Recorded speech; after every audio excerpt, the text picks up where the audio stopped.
Olá pessoal, tudo bem? Boa noite a todos. Eu tô gravando esse vídeo rapidinho aqui antes da nossa aula para trazer para vocês um resumo daquilo que a gente viu na aula passada.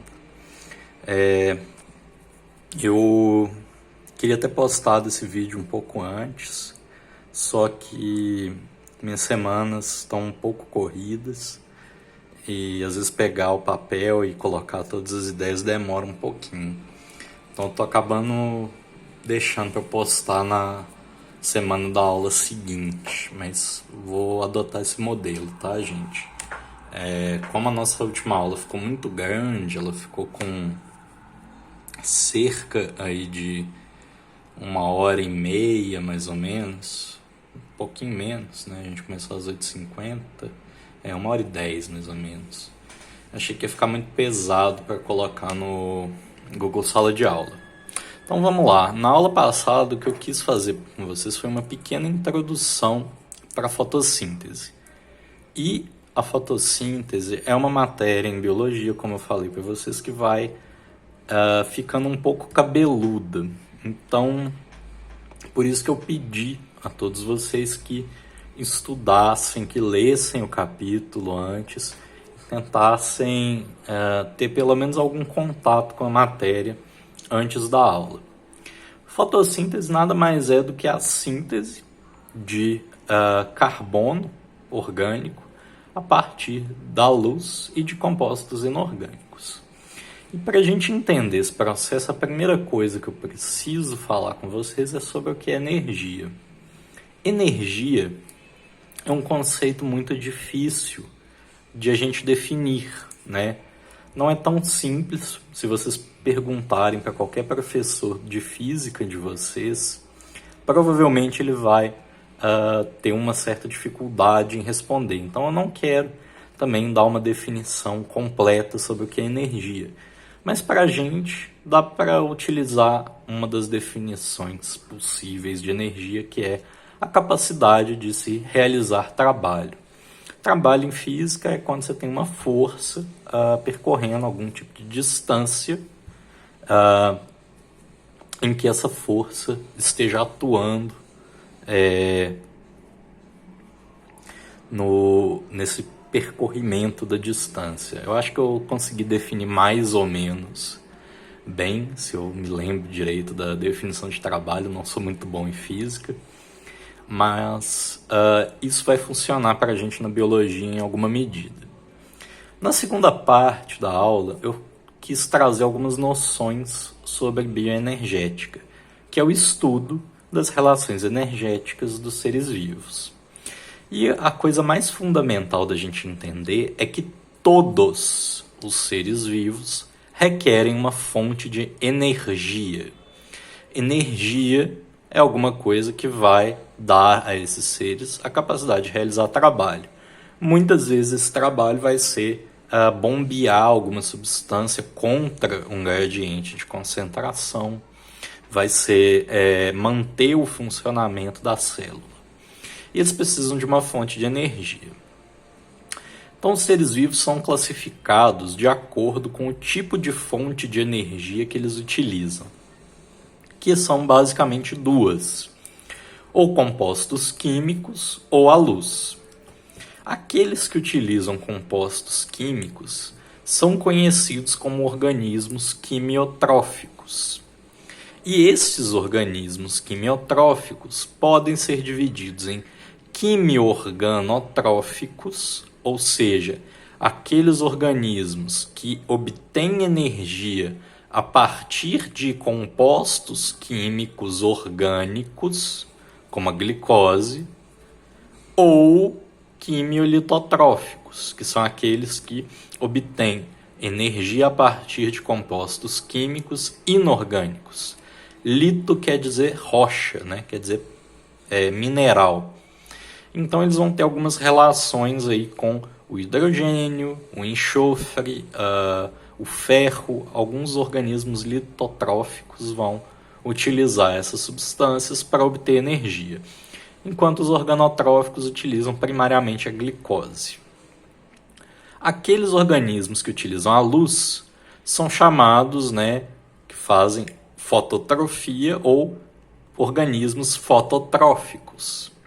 Basicamente, eles são capazes de obter energia química a partir da luz, diretamente. E a gente tem também a definição de autotrofia e heterotrofia. Autotrófico é todo aquele organismo que é capaz de sintetizar alimento, ou seja, carbono orgânico, a partir de carbono inorgânico, né, o CO2. Aqui estão incluídos os quimiolitotróficos e os fototróficos. A maioria dos quimiolitotróficos são autotróficos. Alguns são exceção e precisam complementar o metabolismo deles com carbono orgânico ingerido de outros organismos. E os organismos heterotróficos precisam ingerir esse carbono orgânico, ou seja, precisam de alimento. Todos os quimio-organotróficos são heterotróficos. E essa energia que eles precisam, né, que eles obtêm dessas fontes, vai sempre ser liberada na forma de ATP. Esse ATP é uma molécula química que armazena a energia e, nesse caso, a gente pode entender que nas reações energéticas, essa energia liberada, seja a partir da luz, seja a partir da glicose ou de outra substância química, não é utilizada instantaneamente, ela fica armazenada no ATP. Essa é uma molécula que a gente chama de adenosina trifosfato, que tem ligação entre 3 fosfatos, e essas ligações são muito energéticas. Quando uma dessas ligações é quebrada, é partida, você tem uma liberação dessa energia que ficou guardada na molécula. Ok? Ok. Aqui eu tenho a outra parte da aula, em que eu falei de alguns processos bioenergéticos. Então a gente tem a fotossíntese anoxigênica, isso é uma coisa que dá um pouco de confusão, mas nem toda fotossíntese precisa produzir oxigênio.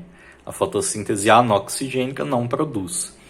Um exemplo disso são de algumas bactérias, né? As bactérias púrpuras, que vivem em alguns lagos, são capazes de fazer fotossíntese, produzir carbono orgânico a partir de luz, sem precisar de oxigênio, sem liberar oxigênio, porque elas utilizam outros reagentes. A gente tem a fermentação, que é um processo de obtenção de energia e não de carbono, né, não de alimento, que não precisa de oxigênio. E a respiração aeróbia precisa de oxigênio. Aqui então a gente tem a equação geral da fotossíntese, 6CO2 mais 6H2O, na presença de luz, formam C6H12O6 mais 6O2. A gente vai desmembrar essa equação um pouquinho na aula de hoje, mas talvez vocês já tenham visto essa equação em algum lugar, e ela está quimicamente balanceada para a gente entender que o CO2 e a água vão se combinar, né, de alguma forma e formar glicose e oxigênio. E onde que essa reação de fotossíntese acontece? Em uma organela, que eu não vou desenhar aqui porque eu não tenho coragem de fazer isso com vocês, vai ficar muito ruim, ainda mais que eu não estou com tanto tempo, que são os cloroplastos. Os cloroplastos são organelas bem especiais, né? Eu espero que vocês tenham contato aí com a citologia em breve. Estou tentando conversar aí para a gente ver o que nós vamos fazer com a frente A de biologia, que eu acho que vocês ficaram muito prejudicados com ela, mas os cloroplastos são os lugares onde nós temos a reação de fotossíntese dentro das células eucarióticas. No caso das procarióticas, das cianobactérias, por exemplo, a gente não tem cloroplastos. A própria célula, né, o indivíduo, funciona como um cloroplasto. Parte 6. Como é que a luz é convertida em energia química? Bom, A luz é uma onda eletromagnética, ou seja, ela é uma espécie de agitação, né, de mudança de energia que é capaz de ser recebida, ser captada por alguns pigmentos. Aqui eu destaquei os pigmentos que nós temos, eu deixei uma tabela lá nos slides, dos quais nós temos as clorofilas, os carotenoides e as ficobilinas. As clorofilas, em geral, vão dar cor esverdeada, os carotenoides amarelada ou laranja e as ficobilinas vermelha ou azul. Esses pigmentos são responsáveis por absorver essa energia da onda eletromagnética, transferi-la para outros pigmentos e permitir então o fluxo de elétrons, que eu desenhei aqui, esse fluxo nos levando para a ideia de um sistema antena, que nós vamos detalhar um pouquinho mais na aula de hoje. Mas a ideia do sistema antena é que você tem vários pigmentos acessórios dispostos ao redor de uma clorofila A, né? E essa clorofila do meio é que vai ser excitada e vai permitir esse fluxo de elétrons acontecer. A gente vai ver o que é esse fluxo de elétrons na aula de hoje. E aqui a gente tem as fases da fotossíntese. A fotossíntese é, nesse sentido, bem simples. Ela é dividida em uma fase fotoquímica e uma fase química.